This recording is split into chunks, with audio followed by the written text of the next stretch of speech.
Thanks, Paul. This one's called The Big Easy. It's about 1,500 words.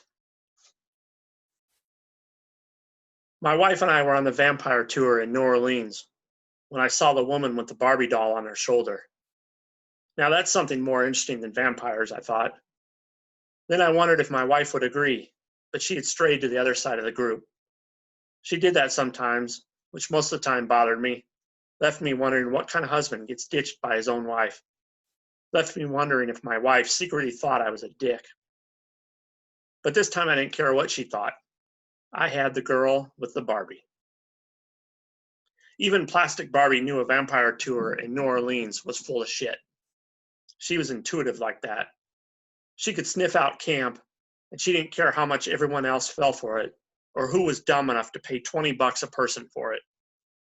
She was going to let them all know that life could be so much cooler. There was a better way. Tear it all down and start all over again.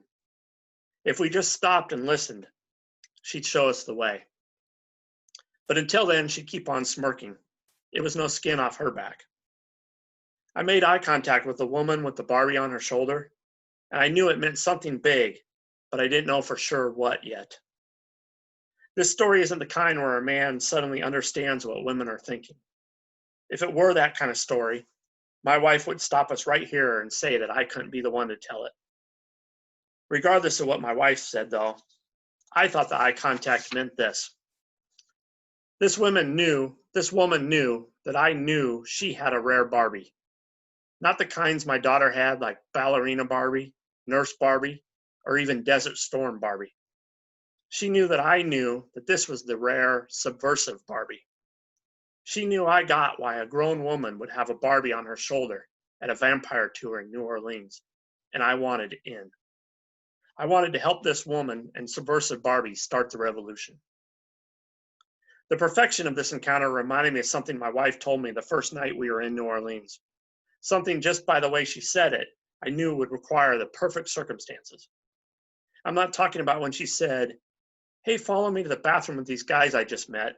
I'm going to trade them some of my weed for cocaine."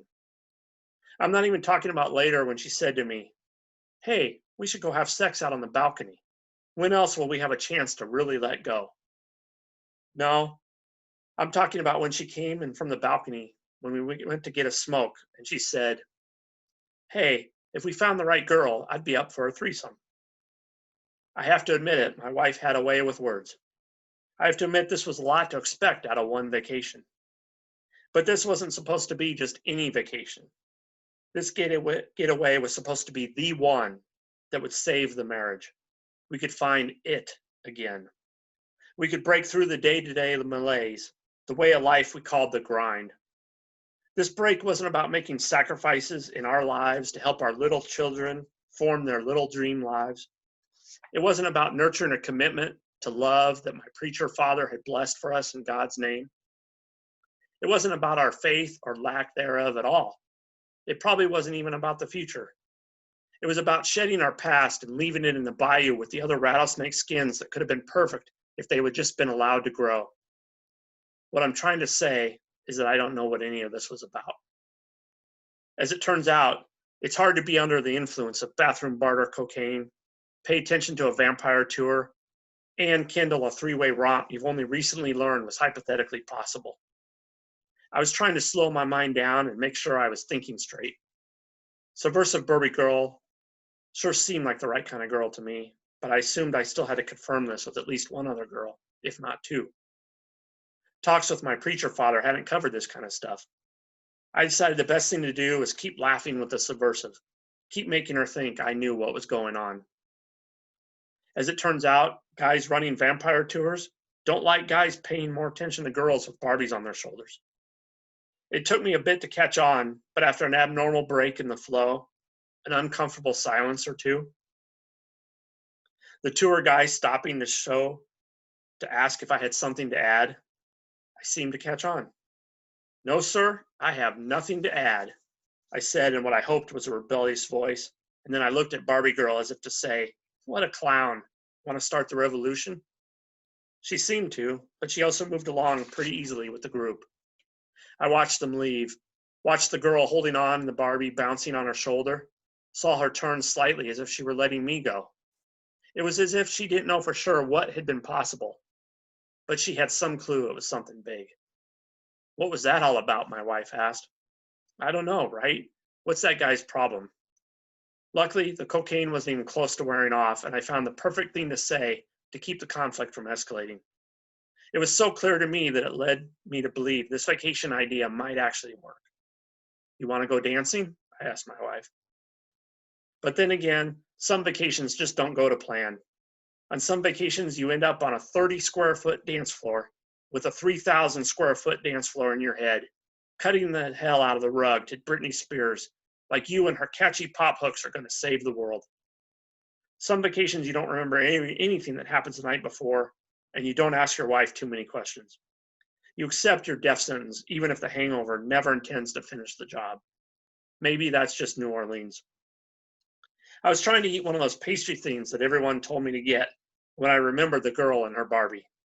I put the pastry in my mouth and I bit off a chunk, but it just sat there. I moved my teeth, but the pastry just giggled and lolled around like a dumb little kid. When my wife wasn't looking, I blew it all out over my shoulder.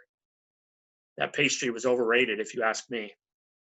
I wanted to think more about the girl and the Barbie, but my brain wanted me to suffer more. My wife wanted me to move more. She wanted more New Orleans. Maybe it was the fear my mouth might never handle food again. Maybe it was the cocaine paranoia.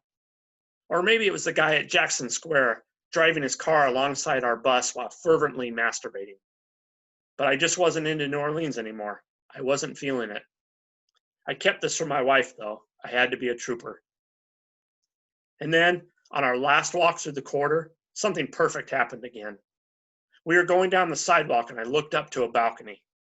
Even through a foggy haze where everything that had happened the night before might have been a myth, I knew without a doubt that I had seen the girl with the Barbie and she saw me. We looked at each other like we had just found water. I had complete faith in this. She was across the street and on the second floor, so far away, yet so close. The difference left me desperately thirsty. Hey you, what are you doing? I yelled up to her. She smiled and held her arms out, looked around, and I knew what it meant. I'm just doing New Orleans, man, just like you. I knew it meant that much, but I believe part of it was also, I'm right here, man. Can you believe we found each other? Get on up here. Who the heck is that? My wife asked. This story isn't the kind where the narrator sometimes lies. I've told you the whole truth and nothing but the truth. I did learn a lot by the end of this vacation. I knew my dancing wasn't going to change the world. I knew Britney Spears at best was a shooting star. I knew if you ever go to New Orleans, you should still get a beignet. Your mouth will probably enjoy it. I knew the idea of saving intangible things was an intangible idea itself. I looked at the space between me and the girl on the balcony, and I wondered if intangible was lover's code for impossible. I knew this vacation wasn't for me. I didn't want a romping threesome, even if it magically aligned right in front of me. I didn't want the impossible. I wanted the revolution.